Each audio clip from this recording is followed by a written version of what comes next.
Welcome to today's Explainer. Today we're going on a really fascinating journey into the actual hard science behind who we are. Have you ever just stopped and wondered why you act the way you do, or why you react to a tough challenge completely differently than, say, your friends or your coworkers?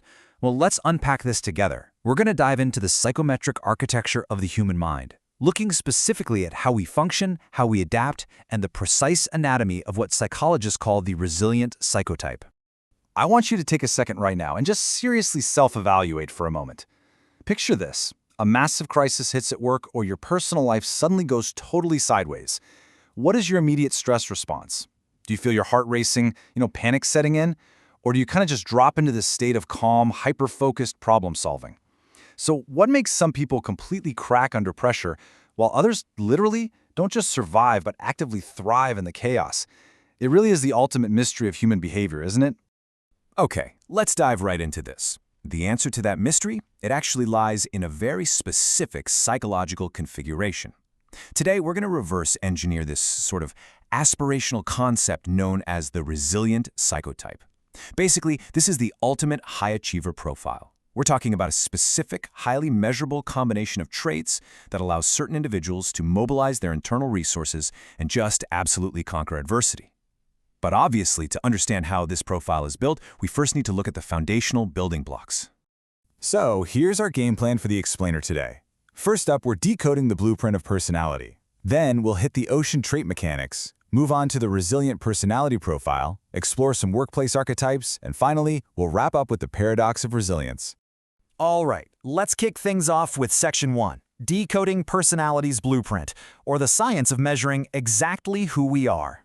Now, the science of personality didn't just magically appear overnight. It actually started with this really cool idea called the lexical hypothesis.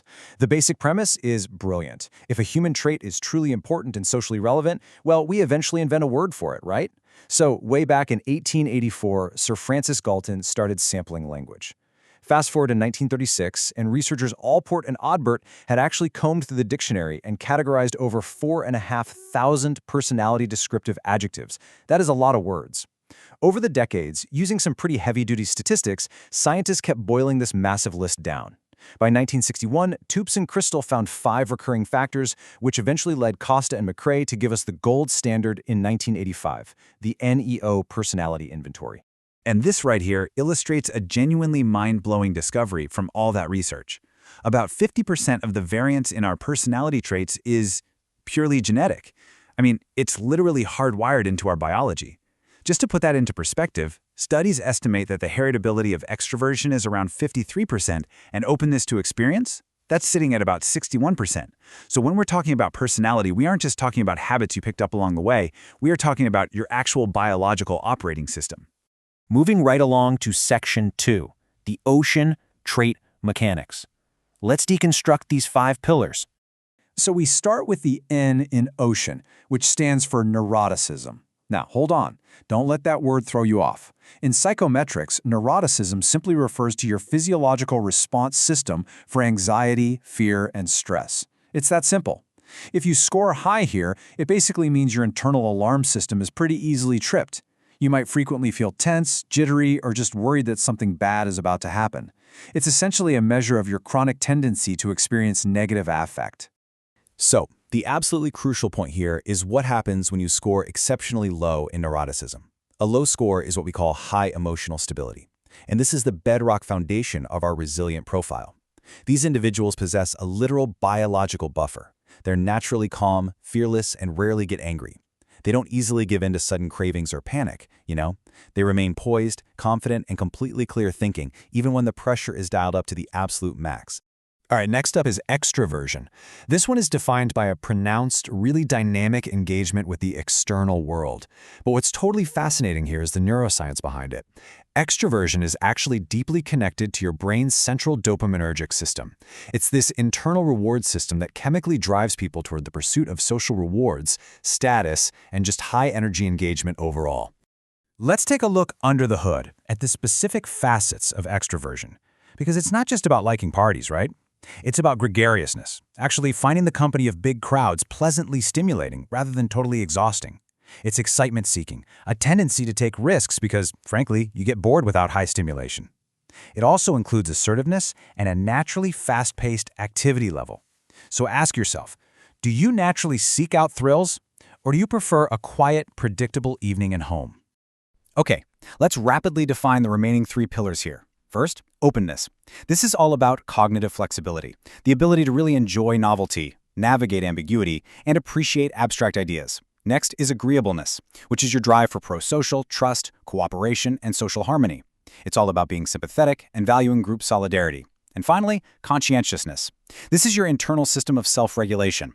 We're talking about the immense willpower required for long-term success, characterized by disciplined achievement, orderliness, and just relentless persistence. That brings us to Section 3, the resilient personality profile, or how stacking these traits leads to peak performance. Now, what is truly fascinating here is the single number, 57%.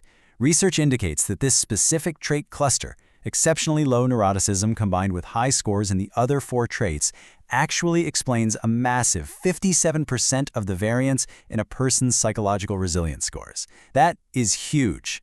People with this specific profile have a really high sense of competence and agency over their lives, which radically reduces their likelihood of experiencing anxiety. They are quite literally built to bounce back. Notice how this all builds hierarchically, kind of like a pyramid. At the base, we have the big 5 traits, but factor analysis reveals that these actually combine into higher-order metafactors. So you get alpha stability, which blends your emotional stability, agreeableness, and conscientiousness, and then you get beta plasticity, which is your extraversion and openness, driving cognitive exploration. And at the very apex of this pyramid, the general factor of personality, sometimes called the big one. This apex trait is a massive driver of objective job performance, leadership emergence, and overall life well-being. Moving to Section 4, Workplace Archetypes and Success. Let's see how these traits actually map out to real-world careers. We can actually map these occupational archetypes directly to trait combinations, which is so cool to see. Take the scientist, for example. They need high openness to innovate and high conscientiousness to execute complex software or research tasks. Then you have the entrepreneur, who thrives on high openness and high extraversion to lead dynamic startups. The stoic leader, think of a surgeon or a crisis negotiator, relies heavily on incredibly low neuroticism and high conscientiousness. And finally, the caretaker uses high agreeableness and low neuroticism to really excel in fields like nursing or social work. So, looking at this, where do your traits fit in? And that leads us to our final section, Section 5, the paradox of resilience. Because, as it turns out, even superpowers have kryptonite. I want to pose a really pivotal question to you right now. We've spent this entire explainer building up the resilient profile as this aspirational, completely flawless architecture of human achievement. But does this highly successful, seemingly perfect profile actually have a dark side? Well, the answer is yes, it absolutely does. It's a phenomenon called the paradox of resilience. You see, extreme structural integrity in one area of your personality inherently creates rigidity in another. The very default neural pathways that make these individuals so incredibly effective can actually create massive blind spots in how they relate to the rest of the world. Let's break down some of these counterintuitive blind spots. First up is the empathy gap. Because a highly resilient person has exceptionally low neuroticism, they literally don't feel intense negative emotions easily, which means they often completely fail to empathize with the very real distress of their more anxious coworkers.